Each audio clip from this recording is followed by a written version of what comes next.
Bismillahirrahmanirrahim. Assalamualaikum warahmatullahi wabarakatuh. Perkenalkan, nama saya Faris Fatur Rahman dengan NIM 12030303045.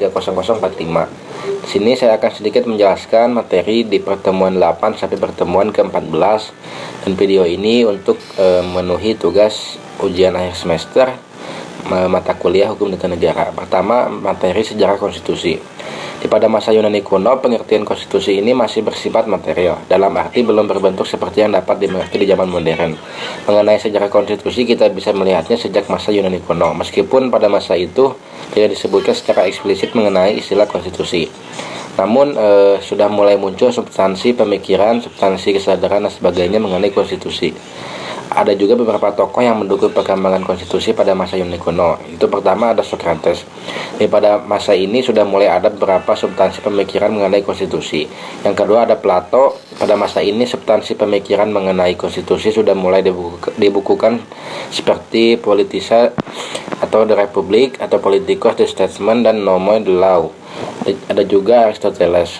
Hasil pemikiran Plato mengenai konstitusi yang telah dikodifikasi dalam bentuk buku lalu dipertegas kembali oleh muridnya, yaitu Aristoteles. Ia menerbitkan buku yang berjudul Politics.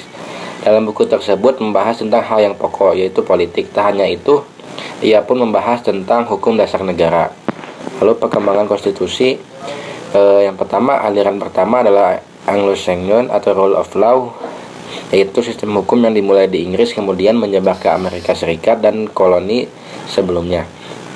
Aliran ini memperoleh sumber hukum dari putusan pengadilan, sehingga tidak ada dasar konstitusionalnya, melainkan berdasarkan adat atau putusan pengadilan. Sistem hukum Anglo-Saxon, dan sistem hukum Anglo-Saxon ini didasarkan pada hukum kasus. Yang kedua ada aliran Eropa kontinental atau civil law.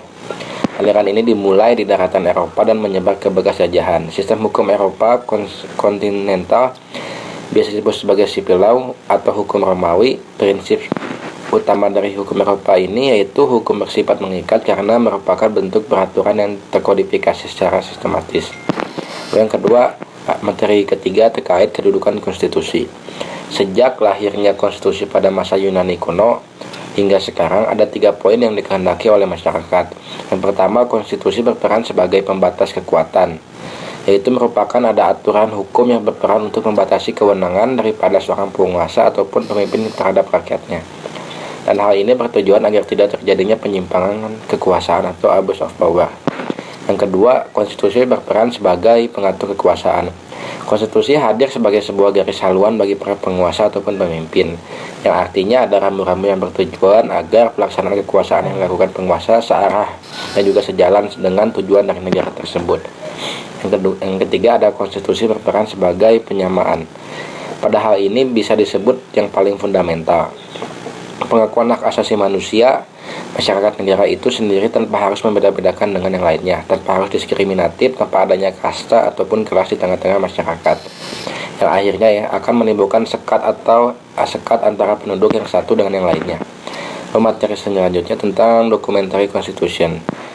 Pertama ada Piagam Madrid, ada konstitusi Amerika Serikat, ada konstitusi Perancis, ada konstitusi Spanyol, ada konstitusi Norwegia, ada undang-undang dasar Belanda, ada konstitusi Italia, ada konstitusi Swedia, ada konstitusi Swiss, ada konstitusi Usamlah, ada konstitusi Jepang, ada konstitusi Rusia, ada konstitusi Weimar Jerman, ada konstitusi Finlandia, ada konstitusi Austria, dan lain-lain. Latar belakang dari konstitusi ini adalah konstitusi adalah salah satu norma hukum di bawah dasar negara. Dalam arti yang luas, konstitusi adalah hukum tata negara, yaitu holistik aturan dan ketentuan hukum yang menggambarkan sistem ketatanegaraan suatu negara. Dan dalam arti tengah, konstitusi ialah hukum dasar, yaitu holistik atau aturan dasar baik yang tertulis maupun yang tidak tertulis. Dan dalam arti sempit, konstitusi adalah undang-undang dasar, yaitu satu atau beberapa dokumen yang memuat aturan-aturan yang bersifat pokok. Dengan demikian, konstitusi bersumber dari dasar negara. Isi norma tersebut bertujuan untuk mencapai cita-cita yang terkandung dalam dasar negara. Selanjutnya, Piagam Madinah atau konstitusi tertulis tertua. Konstitusi secara umum dibentuk dengan 3 cara, yaitu ada given atau pemberian, dibentuk atas dasar pemberian dari seorang penguasa. Negara yang memiliki karakter ini ialah Jepang. Negara ini juga sangat membutuhkan aturan dasar yang mengatur mereka sebagai warga negara dan pemimpin sebuah negara. Yang kedua ada on purpose yang sengaja dibuat oleh masyarakat negara dan petinggi-petinggi negara dengan kesadaran mereka masing-masing.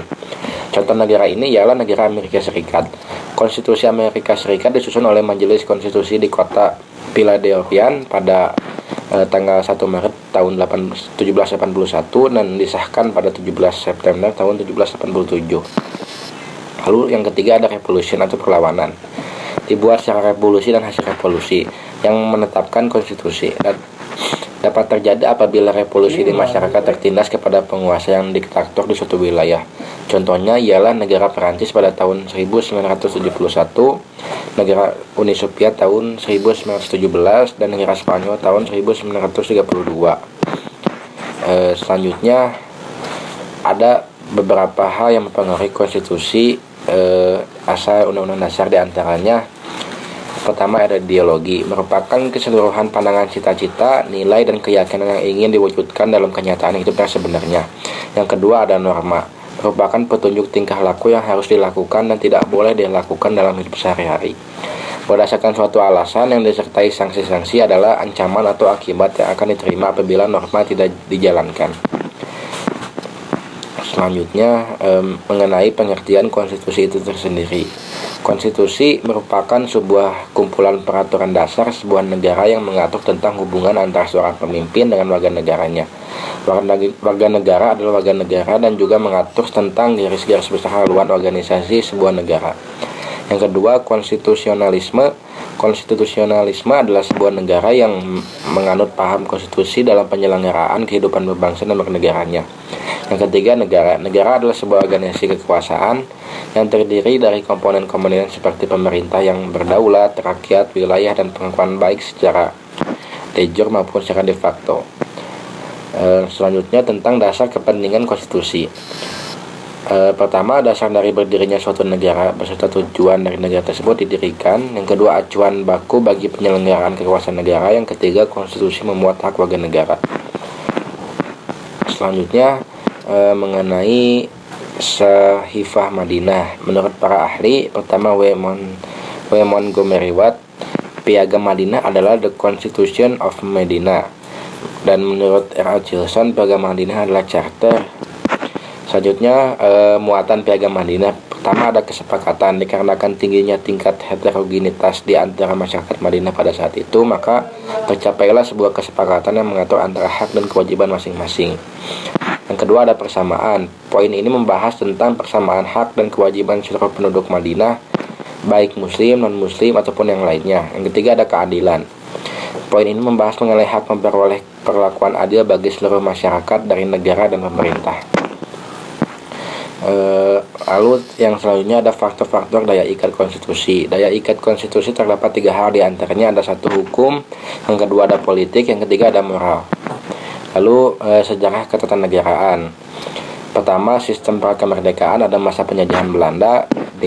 Indonesia ini dianggap sebagai Hindia Belanda atau bagian kerajaan Belanda. Pada saat itu Indonesia belum diakui sebagai negara yang berdaulat.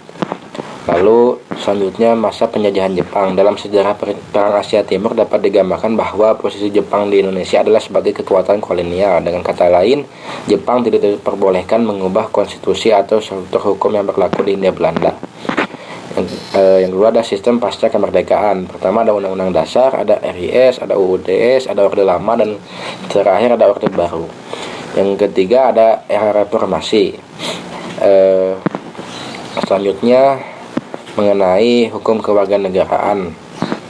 Pengertian warga negara Indonesia yaitu orang-orang bangsa Indonesia asli dan orang-orang bangsa lain yang disahkan dengan undang-undang sebagai warga negara. Lalu ada diaspora atau masyarakat Indonesia di luar negeri. Ini emigritas atau keturunannya yang tinggal di luar negeri yang bukan tempat kelahirannya dan bukan negara nenek moyangnya, baik secara permanen maupun sementara.